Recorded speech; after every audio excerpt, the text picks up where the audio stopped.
कर दी गई। कपिल जी, लेकिन ये भी बात बहुत गौर करने लायक है कि क्या वाकई जो भी लोग 80C के भी 1.5 लाख तक की छूट लेते हैं या जिन्होंने जो मौजूदा है, जिसको हम अब पुरानी टैक्स व्यवस्था कह रहे हैं, ओल्ड टैक्स रिजीम कह रहे हैं, क्या वो पूरा उस टैक्स रिबेट का फायदा, टैक्स एग्जेम्पशन का फायदा लेते भी हैं कि नहीं लेते हैं? क्योंकि बात ये भी उठ रही थी कि आप कई बार 1.5 लाख का जो निवेश है, और लगभग इसी टाइम पे बिल्कुल नया वित्त वर्ष शुरू होने के एक आध महीने पहले ही, आपको समय पहले ही आप आनन फानन में बस टैक्स बचत के लिए निवेश करना शुरू कर देते हैं। तो क्या ये एक स्कोप बना है ऐसे लोगों के लिए कि वो नई टैक्स रिजीम में, क्योंकि अब तो वहां पर स्टैंडर्ड डिडक्शन भी 50,000 का कर दिया गया है, 7.5 लाख तक की आय पर कोई टैक्स भी नहीं देना पड़ेगा, तो ये एक नई तरह से नए कलेवर के साथ एक नई टैक्स रिजीम पेश कर दी गई है, जो कि जिसको लेकर अब लोगों का आकर्षण वाकई बढ़े। हाँ, देखिए स्वाति जी, आपने जैसे बताया और सुनील जी ने भी ब्रीफ किया हमें, गवर्नमेंट ने कोशिश तो बहुत अच्छी करी है, और इसमें हम जो समझ पा रहे हैं कि जितने भी अभी करदाता हमारे 10 या 12 लाख तक के उसमें आने चाहिए, जिनकी इनकम 10 या 12 लाख है, उनको इससे 100% फ़ायदा होने वाला है। पहले हमने देखा था कि न्यू टैक्स रिजिम में बहुत कम लोग जा रहे थे, क्योंकि वहाँ बेनिफिट्स नहीं थे, कोई भी डिडक्शन वगैरह नहीं मिलती थी, प्लस जो हमारा बेसिक टैक्स लिमिट था, टैक्स जहाँ पर लगता था, वो हमारा वही 5 लाख तक था, जो कि हमें पुरानी प्रणाली में भी मिलता था। गवर्नमेंट ने इस पर एक आगे आके कोशिश क्या की है कि एक तो आपको बेनिफिट दिया कि आपकी जो बेसिक एग्जेम्पशन लिमिट है वो बढ़ा दी 87A की रिबेट देकर। दूसरा उन्होंने क्या कोशिश की है कि आपके जो टैक्स स्लैब थे उनको और कम कर दिया नई प्रणाली में। तो आप देखेंगे, अगर आज हम कंपेयर करें पुरानी टैक्स प्रणाली को और नई टैक्स प्रणाली को, तो जहां पुरानी टैक्स प्रणाली में 10 लाख के ऊपर ही आपको 30% टैक्स देना पड़ता है, वहीं आज की रेट में नई प्रणाली में आपको 10 लाख के ऊपर 10 से 15 लाख के बीच में सिर्फ 15% या 20% टैक्स है, 25% टैक्स। तो इससे आपको जो बेनिफिट मिल रहा है वो बहुत ज़्यादा है। साथ ही साथ इन्होंने क्या किया है, जैसे स्टैंडर्ड डिडक्शन और इसकी हमने बात करी, तो मुझे ये लगता है कि सैलरीड क्लास के लिए तो बहुत बेनिफिट होने ही वाला है। साथ साथ और बहुत सारे ऐसे इंडिविजुअल हैं, बिजनेसमैन हैं, जिन पे बहुत प्रेशर रहता था कि उनकी इनकम 5-7 लाख या 10 लाख तक होती थी और उन्हें इन्वेस्टमेंट करनी पड़ती थी, अपने से LIC करानी पड़ती थी, उनकी बजट को भी क्रॉस उन्हें करना पड़ता था। जहां पर उनको बहुत बेनिफिट मिलेगा, अब उन्हें वो परेशानी है, वो बहुत ज़्यादा इन्वेस्टमेंट करना, जिससे डेफिनेटली फ्यूचर में बेनिफिट होते हैं, लेकिन उतना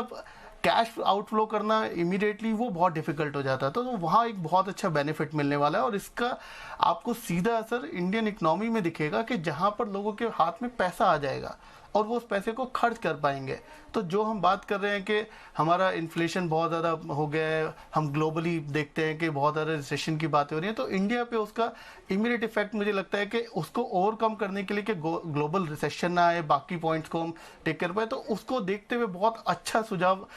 इसमें जो चेंजेस किए गए हैं वो बहुत ही इंपॉर्टेंट है। साथ ही साथ हम देखते हैं जो गवर्नमेंट प्रोजेक्ट कर रही है कि उन्हें आगे जाके एक डेवलप्ड कंट्री बन रहा है, अगले 25 सालों में हम अपने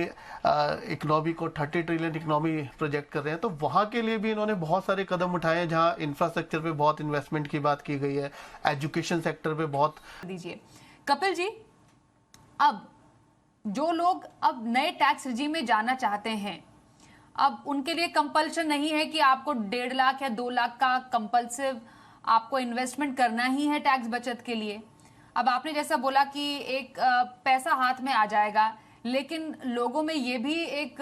ललक रहेगी या लालसा रहेगी कि उस पैसे को खर्च कर दिया जाए। ये तो ठीक है, लेकिन पैसे बचाने भी तो हैं। तो आपकी नज़र में उस पैसे को सही ढंग से इस्तेमाल करने का तरीका आप क्या बताएंगे एक किसी निवेशक या टैक्स पेयर को? क्योंकि जो आप पहले 1.5 लाख या 2 लाख टैक्स बचत के लिए कहीं पर निवेश कर देते थे, उस पैसे को सही जगह अभी भी तो निवेश करना है। देखिए स्वाति जी, क्या है, हमें ना 2 चीज़ें समझनी ज़रूरी है। पहली तो ये कि गवर्नमेंट हमें क्या दे सकती थी और वो क्या लेकर आई है, और दूसरा ये कि हमें ये समझना पड़ेगा कि दो जो टैक्स रिजिम है हमारी पुरानी और नई, वो किन के लिए कौन सी बेनिफिशियल दिखती है इमीडिएट। अगर हम अपफ्रंट देखेंगे कौन सा अच्छा है। तो पहली बात तो गवर्नमेंट के पास इतना ज़्यादा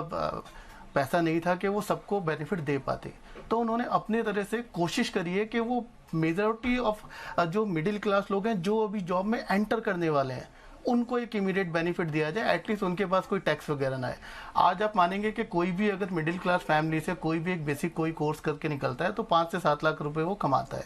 जहाँ पे उसके ऊपर एक प्रेशर शुरू हो जाता है फर्स्ट डे ऑफ जॉब से ही, जब वो पहली बार जॉब कर रहा है कि बॉस आपका टीडीएस कटने वाला है, उसके एचआर वाले उससे मांगते रहते हैं आप कोई डिडक्शन और इन्वेस्टमेंट प्रूफ दो, ये करो वो करो, तो वो झमेले से वो बाहर हो गया है। तो गवर्नमेंट ने क्या कोशिश करी है, उसने सभी मिडिल क्लास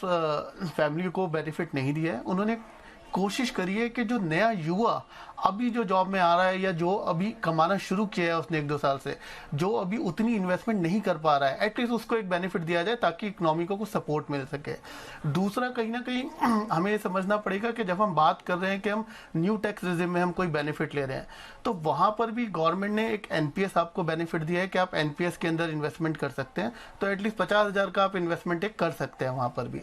उसके अलावा आपको एक प्रोएक्टिवली अपना थॉट प्रोसेस लेना है कि भाई मेरे को अपनी लेवल ऑफ अर्निंग के हिसाब से कि मेरा कितना बेसिक एक एलआईसी और मेडिक्लेम वगैरह मुझे लेना चाहिए। अगर हम मेडिक्लेम की भी बात करें तो आप आज की डेट में देखेंगे मोस्टली कॉर्पोरेट अपने एम्प्लॉयज़ को मेडिक्लेम फैसिलिटी दे रहे हैं, जिसके लिए उन्हें एडिशनल कराने की जरूरत नहीं है। तो कहीं ना कहीं सिर्फ और सिर्फ हम बेनिफिट लेने के चक्कर में, टैक्स बेनिफिट लेने के चक्कर में बहुत सारी इन्वेस्टमेंट ऐसी कर जाते थे जिसका हमें जरूरत भी नहीं थी, और कहीं ना कहीं वो बहुत एक्सेसिव इन्वेस्टमेंट हो जाती है। आप सोच के देखिए कि अगर कोई एम्प्लॉय साल के 10 लाख रुपए कमा रहा है और उससे कहा जाए कि वो 1 लाख का एलआईसी प्रीमियम पे करे, तो सोचिए कितनी बड़ी पॉलिसी, क्या उसे इतनी बड़ी पॉलिसी की रिक्वायरमेंट है, क्या उसको उस पॉलिसी का कुछ बेनिफिट मिलेगा? तो ये चीजों को ध्यान। नए स्टार्टअप सब होंगे वो भी इसके अंतर्गत आएंगे? देखिए स्वाति जी, स्टार्टअप्स के लिए तो गवर्नमेंट शुरू से काम कर ही रही है, हम देख रहे हैं। हाँ, वो बात ठीक है कि अभी तक वो उतना ज़्यादा पॉपुलर नहीं हो पाया जितना होना चाहिए था, तो उसके अपने एक कुछ कारण है जिस वजह से नहीं हुआ। सुनील जी ने एकदम सही कहा कि हम जब बात करते हैं प्रोफेशनल्स की या उनकी जो अभी 75 लाख या उसका 50% जो हम टैक्स की बात करते हैं, तो वो एक बहुत हैवी पॉइंट है जहाँ पर गवर्नमेंट को सोचना चाहिए और कुछ कम करना चाहिए, क्योंकि वहाँ पर भी हम देखते हैं एक बहुत बड़ा तबका आता है, डॉक्टर्स है, बाकी लोग हैं,